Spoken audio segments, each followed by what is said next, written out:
안녕하세요. 저는 그냥 평범한 30대 주부였습니다. 너무 답답하고 속상했던 제 인생 하소연해보고 싶어 이렇게 사연을 보내게 됐습니다. 저는 20대 후반 지인의 소개로 남자를 소개받았습니다.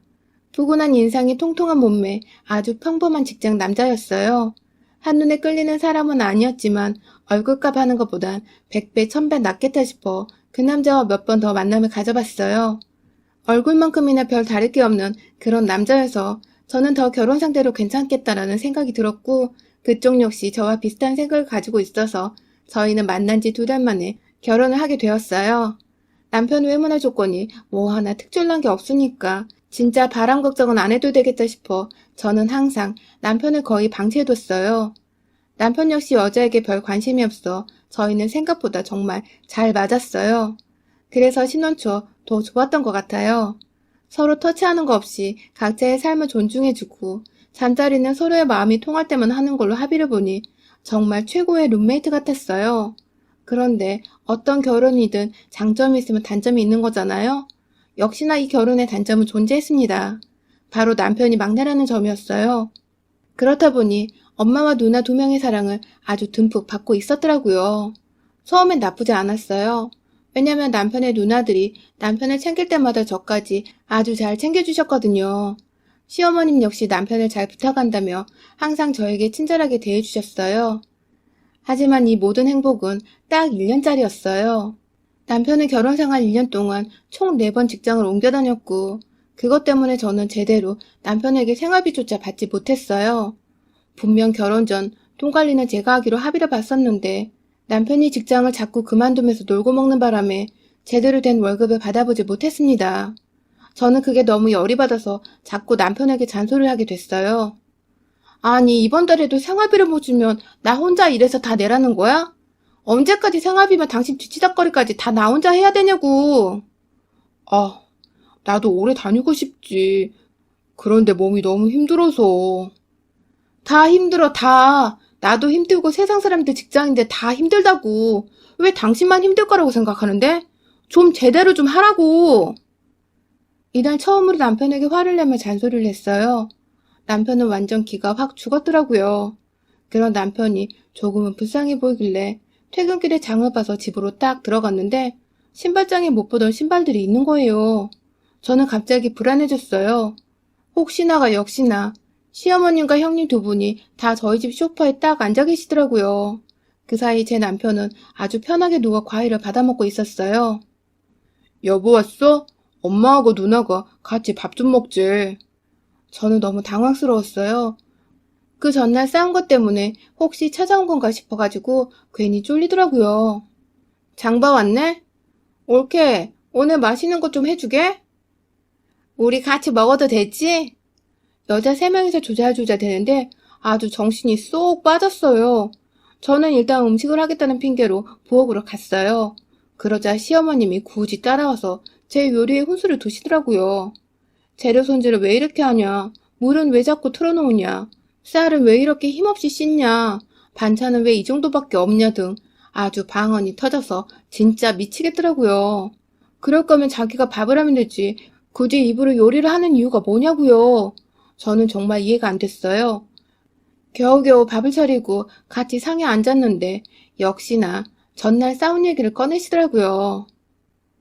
우리 막내 직장 옮기는 것 때문에 둘이 어제 싸웠다며?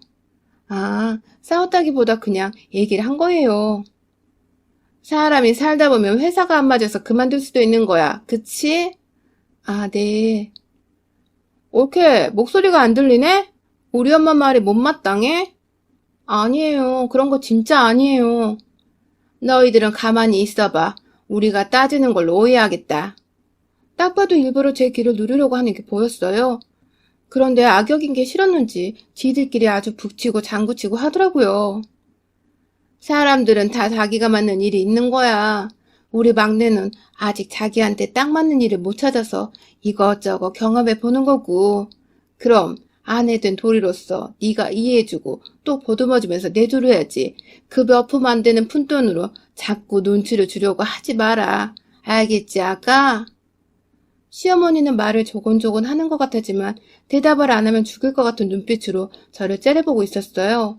그때부터 저는 제대로 눈밖에 났고 틈만 나면 트집을 잡혔습니다. 진짜 억울하더라고요. 제가 잘못하고 있는 게 아니라 남편이 잘못인데 자꾸 저만 당하니까 정말 속상했어요. 남편은 이 일을 계기로 일을 더 이상 구하지 않았어요. 제 눈치를 보는 건지 안 보는 건지 일부러 시어머님을 매일 저희 집으로 불러왔습니다. 진짜 환장하겠더라고요. 식비는 몇 배로 늘었지, 교통비까지 챙겨드리고 용돈까지 드려야 하니까 진짜 저는 여윳돈이 하나도 없었어요. 그래서 저는 어머님이 시댁으로 가신 그날 밤에 남편에게 말을 했어요. 어머님 좀 그만 오시게 하면 안 될까? 왜? 완전 정색을 하고선 핸드폰을 드는 남편. 딱 봐도 제가 뭐라 하면 전화를 할 것 같은 느낌이 들었어요. 그래서 저는 바로 핸드폰을 뺏고선 말했어요. 아, 진짜 언제까지 나 이렇게 살아야 되냐고. 힘들어. 진짜 당신은 일도 안 하면서 먹을 거나 축내고 앉아있고, 거기에 시어머님이랑 형님들 오시면 식비는 몇십 배라고. 내 입장 좀 생각해야지. 왜 당신 입장만 생각하냐고.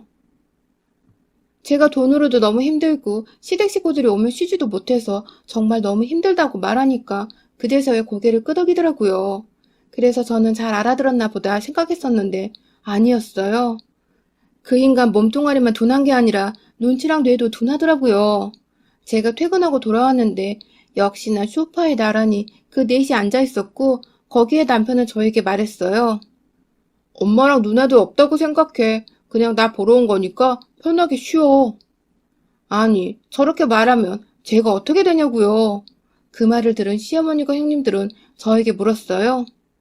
우리가 오는 게 불편하냐? 옳게, 설마 우리가 오는 것 때문에 막내한테 뭐라 했어? 설마, 진짜? 아니지? 그 세 사람이 앉아서 저를 보고 따져묻는데 진짜 머리가 어지러지고 속이 울렁거리더라고요.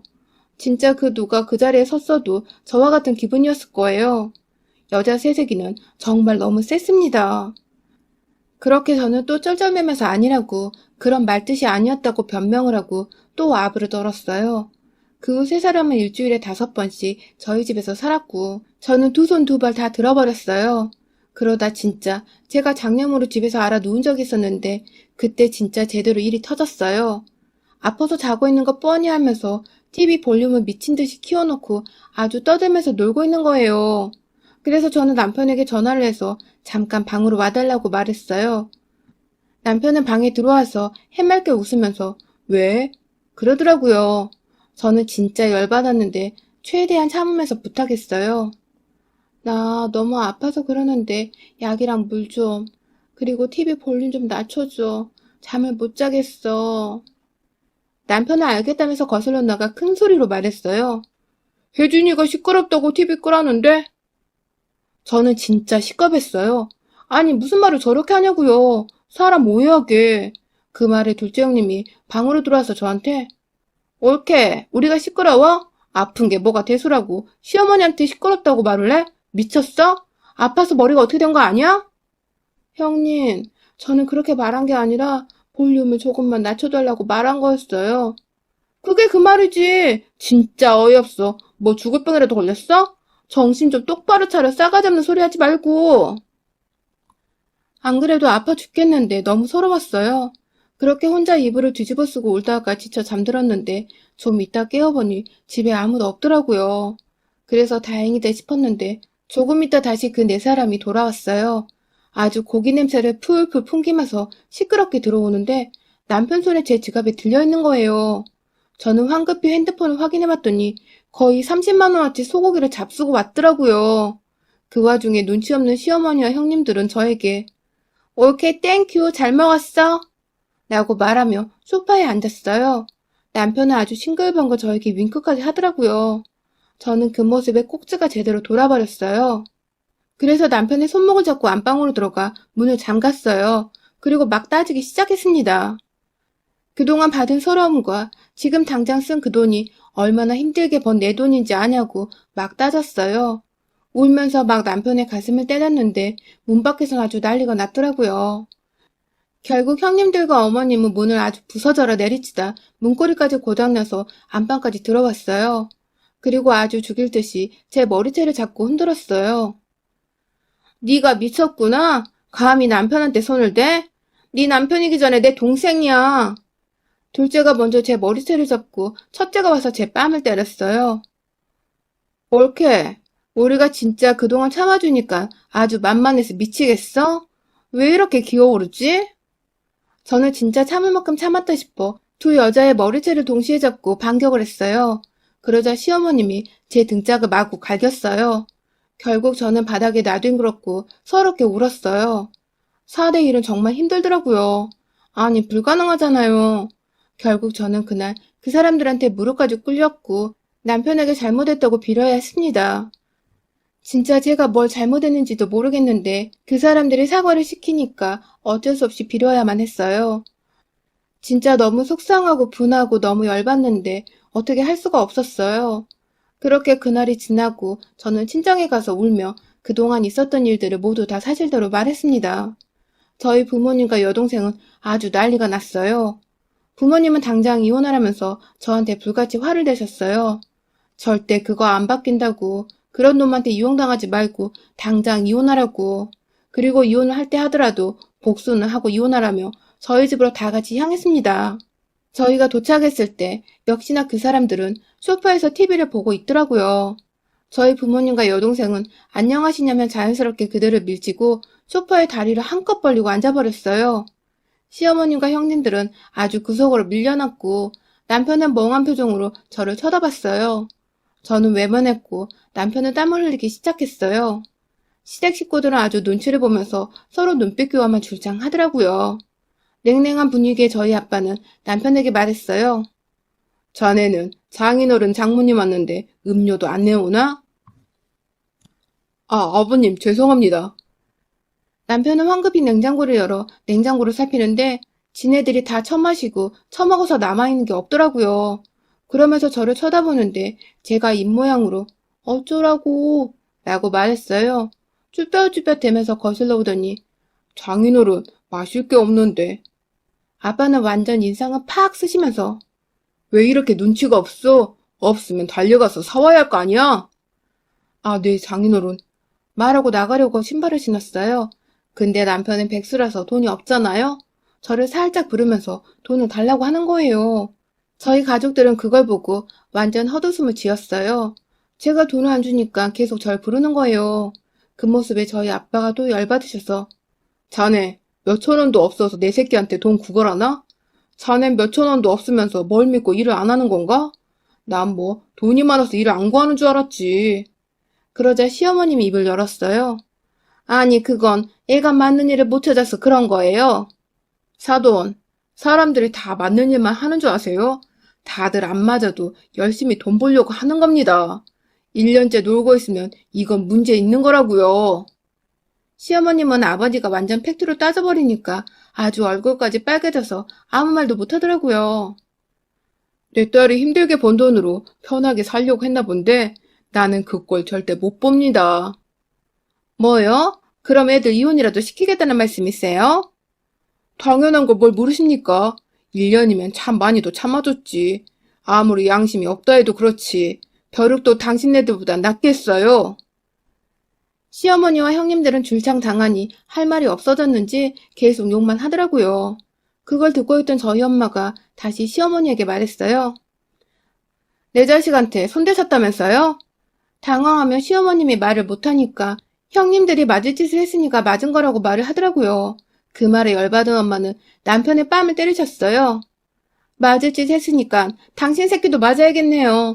내 딸 피 같은 돈으로 놀고 먹은 값 다시 뱉어내야 할 거야. 당장 내일 소송 진행할 테니까 아주 제대로 혼나보라고. 시어머님은 저희 엄마의 머리채를 잡으려다가 제 동생에게 머리채를 잡혔고 그대로 몸싸움이 일어났습니다. 그 모습에 열이 받은 아버지는 그 사람들을 모두 집 밖으로 내보냈어요. 여기 내 딸이 그동안 혼자 벌어서 혼자 돈 낸 집이니까 당신들은 들어올 자격도 없어. 당장 꺼져. 아예 문 밖으로 내보내고 문고리랑 완전 잠금까지 눌러버려서 밖에서도 열지 못했어요. 그날 저는 가족들과 앞으로의 계획을 함께 이야기했고 말 그대로 이혼 소송을 진행했습니다. 가장으로서 최선을 다하지 않은 죄야 빚을 만든 죄, 그리고 아내를 폭행한 죄, 다양한 것들로 저는 소송을 준비했어요. 남편은 진짜 저한테 딱 한 번 빼고 돈을 준 적이 단 한 번도 없었거든요. 그걸로도 이미 이혼 사유가 됐었기 때문에 소송이 어렵진 않았어요. 훨씬 불리한 게 많은 쪽이 남편이기 때문에 계속 저에게 합의혼을 하자며 매달렸지만 저는 절대 안 된다고 오빠가 말해줬어요. 그러자 남편은 무릎까지 꿇고 빌더라고요. 첫째 누나는 이혼할 때 돈도 제대로 못 받고 나와서 한 푼도 없고, 둘째 누나는 알잖아. 돈 개념 없이 명품 사들이는 거. 거기에 사기까지 당해서 우리 집 진짜 개털이란 말이야. 왜? 네 엄마 있잖아. 나 괴롭힐 때 이용한 네 엄마. 엄마가 돈이 어딨냐? 지금 사는 것도 전세라. 이것마저 없으면 우리 진짜 길바닥에서 살아야 돼. 진짜 잘못했어, 여보. 내가 잘못했어. 진짜 너무 웃겼어요. 애초에 남편은 저에게 거짓말을 했더라고요. 그렇게 좋은 집은 아니었지만 그래도 그 집이 자기네 거라고 엄마가 나중에 자기한테 물려줄 집이라고 자랑하더니 가진 게 없어서 있는 척하고 싶어 거짓말을 한 거였대요. 완전 막장도 이런 막장이 없었어요. 저는 더 용서할 수가 없어서 절대 합의혼은 없다고 말했습니다. 그러자 시어머님이 저한테 찾아와서 따지더라고요. 꼭 이렇게 해야겠냐고. 자기네들 입장에선 충분히 뭐라고 할 수 있는 건데 왜 이런 거 가지고 이혼을 하자며 적반하장으로 나오더라고요. 그걸 동생이 보고 엄마한테 일러서 집에 있던 엄마가 물을 한 바가지 가지고 나와 시어머니에게 부어버렸습니다. 제대로 물사다기를 맞은 시어머님은 아주 날뛰었고 저희 엄만 한 바가지 더 줄까요? 여기가 어디라고 뻔뻔하게 찾아와? 진짜 얼굴이 몇 개예요? 아, 됐고 또 찾아와 봐요. 그땐 물바가지로 안 끝날 테니까. 엄만 제 손을 잡고 집으로 들어갔어요. 어디 다친 곳 없냐면서 저를 안아주시는데 저는 진짜 너무 웃긴데 눈물이 나서 엉엉 울면서 웃었어요. 그런 일들이 생긴 후에 저희는 결국 이혼을 했습니다. 남편은 결국 저에게 위자료를 줘야 했고 재산 역시 공동재산이 없어 나눌 것도 없었습니다. 남편은 또 백수의 빚까지 늘어버렸어요. 결국 진짜 전세금까지 빼서 저에게 줘야만 했고 그들은 첫째네 월세방에서 지낸다고 하더라고요. 그렇게 이혼을 하고 7개월쯤 지나서였나? 남편이 취업이 안 된다며 돈 좀 빌려달라고 저에게 찾아왔다가 아빠한테 걸려서 진짜 제대로 두들겨 맞고 도망갔어요. 그 후론 그림자도 안 비추더라고요.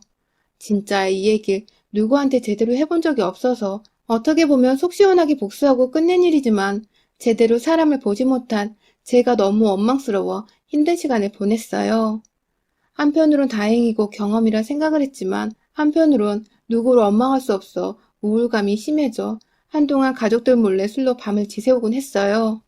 그러다 안 되겠다 싶어 상담 치료를 받게 되었고 주변인들에게 털어버리면 좋다는 선생님 말에 저는 이렇게 용기 내어 사연을 보내게 됐습니다. 거의 다 잊었지만 그래도 제 자신을 원망하는 마음이 아직 조금 남아있어서 그걸 다 풀어보고 싶어요. 큰 사건을 겪음으로써 한 단계 성장한 거라고. 지금 다 털어버렸으니까 저는 앞으로 더 행복하고 즐겁게 살 거예요. 여러분들도 저처럼 힘든 일이 있으시면 이런 방법으로라도 털어보세요. 저도 쓰고 나니 한결 가벼워지네요. 마지막으로 저도 한마디만 하고 끝내볼게요. 이 벌레만도 못한 전 남편과 그 가족들아, 이제 기생충처럼 살지 말고 사람처럼 똑바로 살아라. 여러분의 생각은 댓글로 남겨주세요. 오늘도 시청해주셔서 정말 감사합니다.